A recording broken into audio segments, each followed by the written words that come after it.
1976 Germany के एक छोटे से टाउन में एक 23 साल की लड़की अपने बेड पे डेड मिली।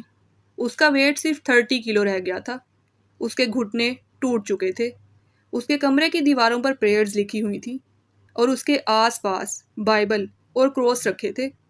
लोग कहते थे कि उस पर शैतानी ताकत का साया था, लेकिन डॉक्टर्स कहते थे वो एक मेंटली इल पेशेंट थी जिसे हेल्प की ज़रूरत थी।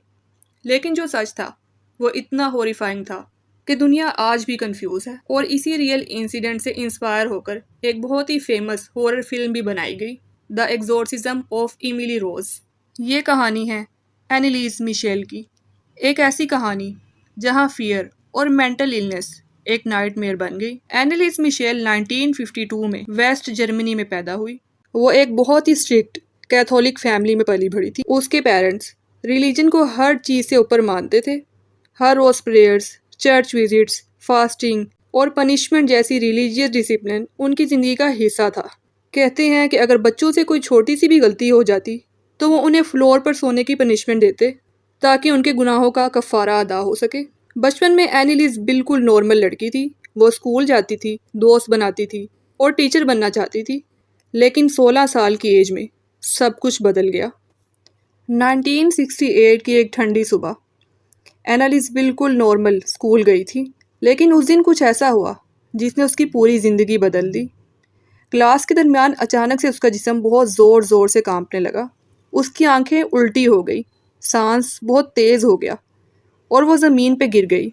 पूरा क्लासरूम खौफ में आ गया। टीचर्स फ़ौरन उसे हॉस्पिटल ले गए। डॉक्टर्स ने कई टेस्ट किए। कुछ हफ्तों के बाद डॉक्टर्स ने कहा कि एनालिस को एपिलेप्सी जैसी न्यूरोलॉजिकल बीमारी है। उसे मेडिसिन दी गई और फैमिली को उम्मीद थी कि सब ठीक हो जाएगा। लेकिन असली कहानी तो अब शुरू हुई थी। कुछ महीनों के बाद एनालिस ने अजीब बातें शुरू कर दी। वो कहती थी कि जब वो अकेली होती है तो उसे लगता है कोई अंधेरी चीज़ उसे घूर रही है। कभी उसे कमरे के कोने में डार्क शैडोज नज़र आते, कभी उसे किसी की फुसफुसाहट सुनाई देती और कभी अचानक से उसे महसूस होता कि कोई इनविजिबल फोर्स उसके सीने पे बैठ गई है।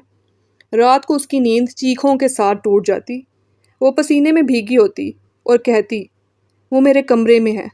डॉक्टर्स ने कहा कि ये हेलोसिनेशंस या मेंटल इलनेस के सिम्टम्स हैं, लेकिन एनालिस की फैमिली को लगने लगा था कि ये कोई मेडिकल प्रॉब्लम नहीं है, बल्कि कुछ और है, कुछ बहुत ज़्यादा ख़तरनाक। 1973 तक एनालिस की कंडीशन और ज़्यादा डेंजरस हो चुकी थी। वो प्रेयर्स के दौरान चिल्लाने लगती थी। कभी कहती थी कि उसे डेविल फेसेस नज़र आते हैं, कभी कहती कि कोई आवाज़ उसे बोलती है कि तुम जहन्नुम में सड़ोगी। उसे रिलीजियस ऑब्जेक्ट से नफ़रत होने लगी थी। वो क्रॉस को टच भी नहीं कर पाती थी। होली वाटर देखकर पैनिक हो जाती थी और चर्च जाना तो उसके लिए इम्पॉसिबल हो गया था। उसकी फैमिली को यकीन हो गया था कि उस पर डीमंस का कब्जा हो चुका है। फैमिली ने प्रीस्ट से कॉन्टैक्ट किया और एक्सोर्सिज्म की डिमांड की। शुरू में चर्च ने मना कर दिया। उन्होंने कहा कि पहले मेडिकल ट्रीटमेंट कंटिन्यू करो, लेकिन सालों तक मेडिसिन का कोई क्लियर रिजल्ट नहीं आया। आखिर 1975 में एक बिशप ने स्पेशल परमिशन दी कि एक्सोर्सिज्म परफॉर्म किया जा सकता है। 2 प्रीस्ट को चूज़ किया गया और फिर शुरू हुआ वो प्रोसेस जो एनालिस की ज़िंदगी का सबसे ज़्यादा खौफनाक वक्त बन गया। एक्सोर्सिज्म सेशन हफ्तों तक नहीं बल्कि महीनों तक चला। टोटल 67 रिचुअल्स परफॉर्म किए गए। हर सेशन कई घंटों तक चलता। प्रीस्ट प्रेयर्स करते, लैटिन चैंट्स बोलते और एनालिस को फोर्सफुली कंट्रोल करने की कोशिश करते। रिपोर्ट्स के मुताबिक कभी वो ग्राउलिंग साउंड्स निकालती, कभी टेबल के नीचे रेंगने लगती और कभी अपने कपड़े फाड़ देती। प्रीस्ट का कहना था कि उसके अंदर मल्टीपल डीमंस हैं।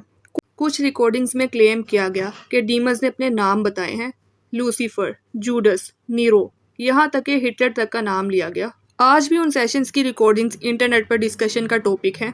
कई लोग उन्हें टेरिफाइंग मानते हैं और कई लोग कहते हैं कि ये सर्व मेंटल इलनेस की स्क्रीम्स थी। एक्सोर्सिज्म के दौरान एनालिस की हेल्थ रैपिडली ख़राब होती जा रही थी। उसने खाना ऑलमोस्ट छोड़ दिया था। उसकी बॉडी बहुत ज़्यादा वीक हो गई थी। वो इतनी कमज़ोर हो गई थी कि चल भी नहीं पाती थी। रिपोर्ट्स के मुताबिक वो बार बार अपने घुटने ज़मीन पर मारती थी, जिसकी वजह से उसके घुटने पूरी तरह से डैमेज हो चुके थे। लेकिन एक्सोर्सिज्म रुके नहीं। फैमिली और प्रीस्ट बिलीव करते रहे कि डीमंस उसे टॉर्चर कर रहे हैं।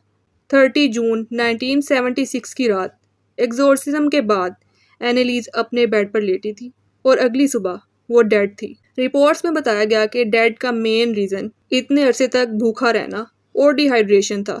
उसका वेट सिर्फ 30 किलोग्राम्स रह गया था। दुनिया शौक में थी। मीडिया इस केस को रियल एग्जॉर्सिज्म डेथ कहकर कवर कर रही थी। लोग डिवाइड हो गए थे। कुछ कहते थे कि वो ट्रूली पोजेस्ड थी और कुछ कहते थे कि एक मेंटली इल गर्ल को मेडिकल हेल्प देने की बजाय डेंजरस रिचुअल्स दिए गए थे, जिसकी वजह से उसकी मौत हुई। 1978 में ट्रायल शुरू हुआ। एनालीज के पेरेंट्स और दोनों प्रीस्ट पर नेग्लिजेंट होमिसाइड का केस चला। डॉक्टर्स ने कोर्ट में कहा था कि एनालीज मेंटल इल थी और एक बीमारी से सफ़र कर रही थी। डिफेंस ने एग्जॉर्सिज्म टेप्स प्ले की ताकि वो प्रूव कर सकें कि पोजेशन रियल था, लेकिन कोर्ट कन्विंस नहीं हुआ। पेरेंट्स और प्रीस्ट को गिल्टी डिक्लेयर किया गया। उन्हें सस्पेंडेड जेल सेंटेंस और फाइन्स दिया गया।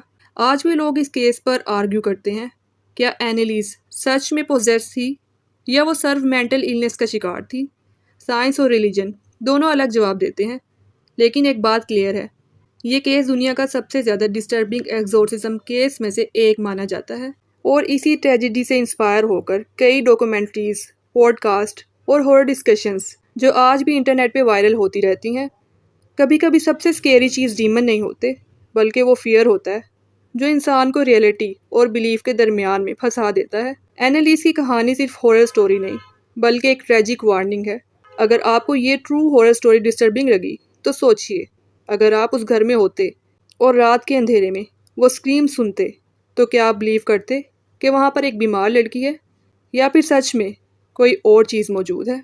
कमेंट करके ज़रूर बताइएगा और मेरे चैनल को सब्सक्राइब करना बिल्कुल भी मत भूलिएगा।